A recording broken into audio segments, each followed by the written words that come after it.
I want to tell you about the future of money.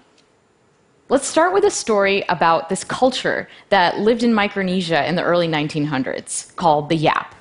Now, I want to tell you about the Yap because their form of money is really interesting. They use these limestone discs called rye stones. Now, the Yap don't actually move these rye stones around or exchange them the way that we do with our coins because rye stones can get to be pretty massive. The largest is about 4 tons and 12 feet across. So the Yap just kind of keep track of who owns what part of what stone. Now, there's a story about these sailors that were transporting a stone across the ocean when they ran into some trouble and the stone actually fell in. Now, the sailors got back to the main island and they told everyone what had happened. And everyone decided that actually, yes, the sailors had the stone and why not? It still counted, even though it was at the bottom of the ocean. It was still part of the Yap economy. Now, you might think that this was just a small culture 100 years ago, but things like this happen in the Western world as well, and the Yap actually still use a form of these stones. In 1932, the Bank of France asked the United States to convert their holdings from dollars into gold. But it was too inconvenient to actually think about shipping all of that gold over to Europe. So instead, someone went to where that gold is being stored, and they just labeled it as belonging to France now. And everyone agreed that France owned the gold. It's just like those rye stones. The point I want to make with these two examples is that there's nothing inherently valuable about a dollar or a stone or a coin. The only reason that these things have any value is because we've all decided that they should. And because we've decided that, they do. Money is about the exchanges and the transactions that we have with each other. Money isn't anything objective. It's about a collective story that we tell each other about value, a collective fiction. And that's a really powerful concept. In the past 2 decades, we've begun to use digital money. So I get paid via direct deposit, I pay my rent via bank transfer, I pay my taxes online, and every month a small amount of money is deducted from my paycheck and invested in mutual funds in my retirement account. All of these interactions are literally just changing ones and zeros on computers. There's not even anything physical like a stone or a coin. Digital money makes it so that I can pay someone around the world in seconds. Now, when this works, it's because there are large institutions underwriting every 1 or 0 that changes on a computer. And when it doesn't, it's often the fault of those large institutions, or at least it's up to them to fix the problem. And a lot of times they don't. There's a lot of friction in the system. How long did it take the US credit card companies to implement chip and PIN? Half my credit cards still don't work in Europe. That's friction. Transferring money across borders and across currencies is really expensive. Friction. An entrepreneur in India can set up an online business in minutes, but it's hard for her to get loans and to get paid. Friction. Our access to digital money and our ability to freely transact is being held captive by these gatekeepers. And there's a lot of impediments in the system slowing things down. That's because digital money isn't really mine, it's entries in databases that belong to my bank, my credit card company, or my investment firm. And these companies have the right to say no. If I'm a PayPal merchant and PayPal wrongly flags me for fraud, that's it. My account gets frozen, and I can't get paid. These institutions are standing in the way of innovation. How many of you use Facebook Photos, Google Photos, Instagram? My photos are everywhere. They are on my phone, they're on my laptop, they're on my old phone, they're in Dropbox, they're on all these different websites and services. And most of these services don't work together. They don't interoperate. And as a result, my photo library is a mess. Now, the same thing happens when institutions control the money supply.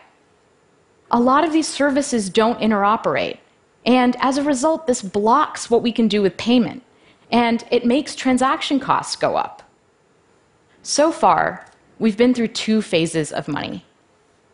In an analog world, we had to deal with these physical objects, and money moved at a certain speed, the speed of humans. In a digital world, money can reach much farther and is much faster, but we're at the mercy of these gatekeeper institutions.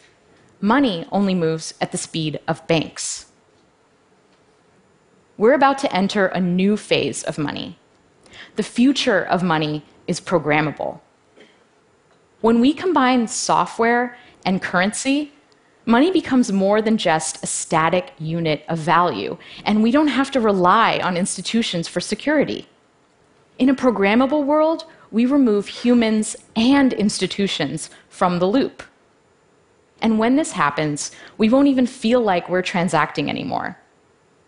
Money will be directed by software, and it will just safely and securely flow. Cryptocurrencies are the first step of this evolution. Cryptocurrencies are digital money that isn't run by any government or any bank. It's money designed to work in a world without intermediaries. Bitcoin is the most ubiquitous cryptocurrency, but there are hundreds of them. There's Ethereum, Litecoin, Stellar, Dogecoin, and those are just a few of the more popular ones. And these things are real money. The sushi restaurant down my street takes Bitcoin. I have an app on my phone that I can use to buy sashimi. But it's not just for small transactions. In March, there was a transaction that moved around 100,000 Bitcoins. That's the equivalent of 40 million US dollars. Cryptocurrencies are based on a special field of mathematics called cryptography. Cryptography is the study of how to secure communication, and it's about two really important things: masking information so it can be hidden in plain sight, and verifying a piece of information's source. Cryptography underpins so many of the systems around us, and it's so powerful that at times the US government has actually classified it as a weapon. During World War II, breaking crypto systems like Enigma was critical to decoding enemy transmissions and turning the tide of the war. Today, anyone with a modern web browser is running a pretty sophisticated crypto system. It's what we use to secure our interactions on the internet. It's what makes it safe for us to type our passwords in and to send financial information to websites. So what the banks used to give us, trustworthy digital money transfer, we can now get with a clever application of cryptography.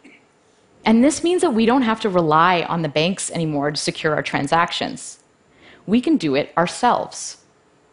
Bitcoin is based on the very same idea that the YAP used, this collective global knowledge of transfers. In Bitcoin, I spend by transferring Bitcoin, and I get paid when someone transfers Bitcoin to me. Imagine that we had this magic paper. So the way that this paper works is I can give you a sheet of it, and if you write something on it, it'll magically appear on my piece as well. Now, let's say we just give everyone this paper, and everyone writes down the transfers that they're doing in the Bitcoin system. All of these transfers get copied around to everyone else's pieces of paper, and I can look at mine, and I'll have a list of all of the transfers that are happening in the entire Bitcoin economy. This is actually what's happening with the Bitcoin blockchain, which is a list of all of the transactions in Bitcoin, except it's not done through paper. It's done through computer code running on thousands of networked computers around the world. All of these computers are collectively confirming who owns what Bitcoin. So the Bitcoin blockchain is core to how Bitcoin works. But where do Bitcoins actually come from? Well, the code is designed to create new Bitcoin according to a schedule. And the way that it works is that to get those Bitcoin, I have to solve a puzzle. a random cryptographic puzzle. Imagine that we had 15 dice, and we were throwing these dice over and over again. Whenever the dice come up all sixes, we say that we win. This is very close to what these computers are all actually doing. They're trying over and over again to land on the right number. And when they do, we say that they've solved the puzzle. The computer that solves the puzzle publishes its solution to the rest of the network and collects its reward, new bitcoins.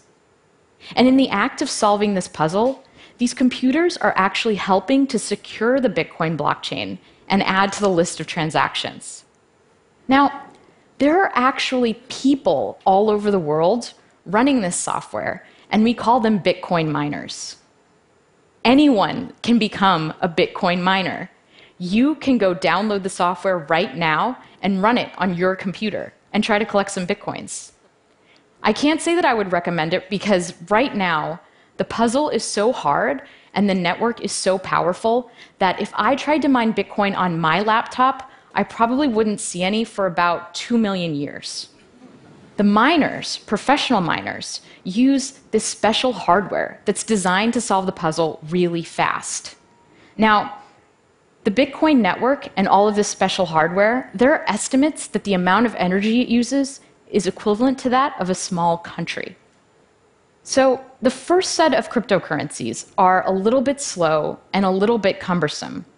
But the next generation is going to be so much better and so much faster. Cryptocurrencies are the first step to a world with a global programmable money.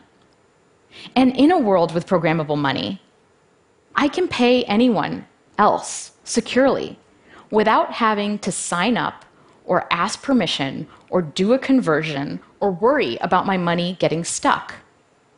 And I can send money around the world. This is a really amazing thing.